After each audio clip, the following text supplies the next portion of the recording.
ആൾക്കാർ നീ എന്താ കാശ് തരാനുള്ള ഉദ്ദേശം ആളുകൾ കാണാം പ്ലീസ്.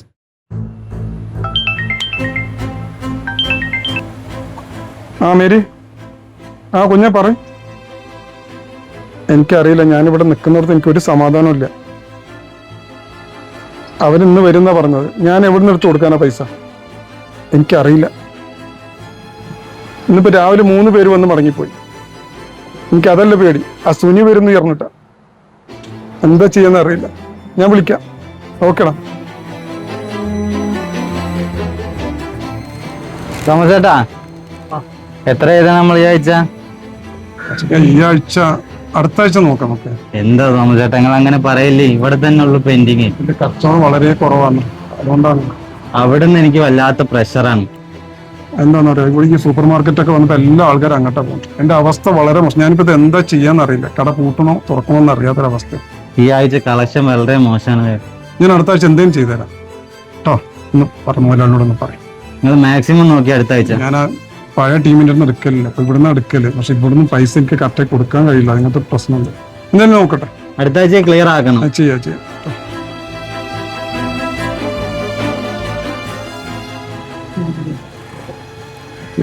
ഇവമേ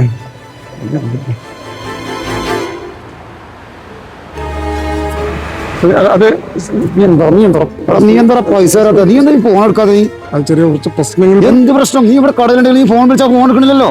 ഞാൻ എന്തെങ്കിലും പെട്ടെന്ന് ശരിയായി തരാം. എന്ത് പ്രശ്നം? ഒരു വർഷമായാലും കിടന്ന് പറ്റിക്കാൻ പറഞ്ഞു. നീ ഇപ്പൊ സാധനം എടുക്കാൻ അങ്ങോട്ട് എന്താ വരാത്ത? എന്നിട്ട്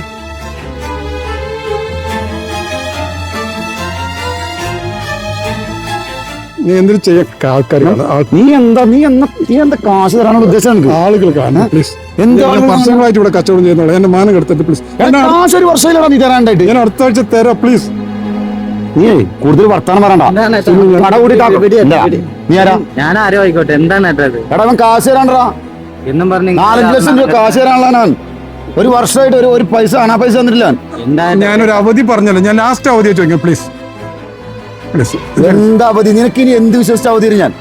ഈ ഒരു വർഷം തരാൻ പറ്റാത്ത നിനക്കിനി ഒരാഴ്ച ഞാൻ എന്ത് കണ്ടിട്ട് അവധി തരണം? ഒരാഴ്ച കൂടെ പ്ലീസ്. ഒടുക്കിയായിട്ട് എല്ലാരും കച്ചവടം. നീ കൊടുക്കുവോ? കൊടുക്കാൻ പറ്റുമോ നിനക്ക്? ഞാൻ അവസാനമായിട്ട് പറയണം, 30-ാം തീയതി വൈകുന്നേരത്തിനുള്ളിൽ കാശ് എത്തിയിരിക്കണം. ഇല്ലെങ്കിൽ 1-ാം തീയതി രാവിലെ മുതൽ കട നടത്തുന്ന ഞാനായിരിക്കും. ഓക്കെ?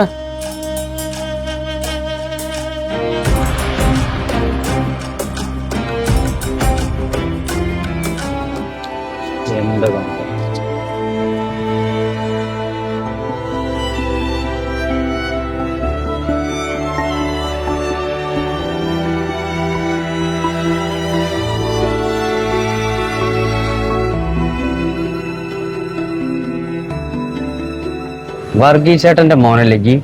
അതെ. എനിക്ക് എന്നോട് കുറച്ച് സംസാരിക്കാട്. ആരാ? മനസ്സിലായില്ല. നമുക്ക് അങ്ങോട്ടേക്ക് പറയാം.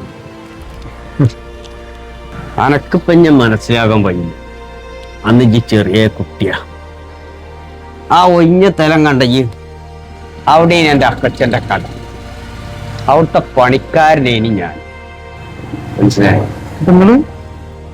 എന്റെ പേര് വീരാന്. ഞാൻ അവിടെ പണിയെടുക്കണ കാലത്ത് ഗോഡൌണിൽ നിന്ന് കോണിമെന്നൊരു ബിഗലുണ്ടായി. അങ്ങനെ ഊര താറാറായി ഒരുപാട് കാലം ഞാൻ കടപ്പിലായി. ആ സമയത്ത് എനിക്ക് 3 കുഞ്ഞു മക്കളാ. എന്റെ ഹോസ്പിറ്റൽ ചെലവും ഈ കുട്ടികളൊരു കരക്കെത്തുന്ന വരെയല്ല എല്ലാ കാര്യങ്ങളും നോക്കി നടത്തിയ ഇഞ്ച വർഗീസ് അച്ഛന്. ആ ഒരു കടപ്പാടൊന്നും മറക്കാൻ പറ്റൂല മോനെ. അപ്പച്ചൻ മരിച്ചെന്ന് തരാന്ന് ഞാനത് അറിഞ്ഞ കുറെ വൈകിയാണ്. എന്താ ചെയ്യാ? എന്റെ മക്കളൊക്കെ അൽഹംദുലില്ലാ അപ്പൊ നല്ല നിലയില. അതിന് കാരണക്കാരനാരാ?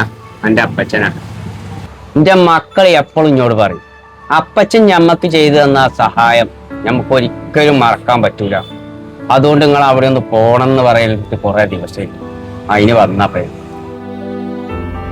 പിന്നെ ഇത് കുറച്ച് പൈസയാണ്. ഇതുകൊണ്ടൊന്നും എൻ്റെ അപ്പച്ചനായിട്ടില്ല കടപ്പാട് തീരൂല. ഞാൻ അതിനോട്ട് വന്നതുമല്ല. എന്നാലിപ്പോ എനിക്കൊരാവശ്യമാണ്. ഇതിലൊരു 10 ലക്ഷം ഉറുപ്പിയുണ്ട്. അപ്പൊ ഇഞ്ചി മക്കളെ സന്തോഷത്തിന് ഇഞ്ചി തൽക്കാലം ഇതൊന്ന് കുടിച്ചണം. അന്നെ അപ്പൊ ആ കടക്കാരൻ വന്ന് കുത്തി കുടിച്ചത് കണ്ടു. എനിക്കിപ്പോ ഇതൊരാവശ്യമാണ്. ഇനി എന്തെങ്കിലും അത്യാവശ്യം ഉണ്ടെങ്കിൽ ഇന്നോട് പറയാൻ മറക്കും ചെയ്യരുത്. എന്നാ ഞാൻ പോട്ടെ. ആ അതിലൊന്നൊന്നുമില്ലേ. എന്നാ ശരി, ഞാൻ പോട്ടെ, പിന്നെ കാണാം. ആ ഓർഡർ എടുക്കാൻ മറന്നു.